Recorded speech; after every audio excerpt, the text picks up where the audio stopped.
So this is what the basic composition looks like before I make the actual comic.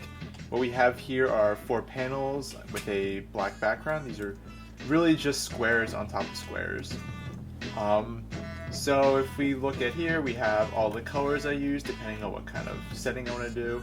And here we have the character models.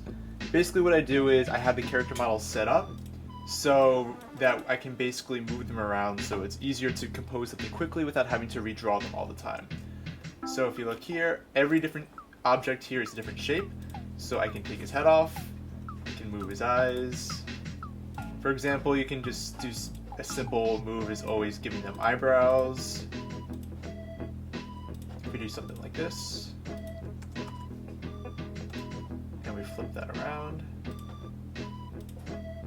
move that here, all of a sudden we have a very different emotion he's expressing. You know, it's a really simple thing to do, and it's one of those things where this, because you know the human face is so intricate that really small changes we make completely change what's going on in the scene. If we look at how his limbs are composed, right here you can see how there are little points right here. These are what we move around to make it different motions. So I can drag the object like so, and I move his hand to go with him. So now he's angry and he's gesturing. Put him in a panel. A lot of this is composition, design work, more than just really pure illustration. And that's pretty much how a comic's made. From this point, I can always change the colors. Select same fill color, because I like to do a different color scheme for every comic. So I'm selecting all the red. If I change it to the blue, now he matches a little better. My ribs are broken.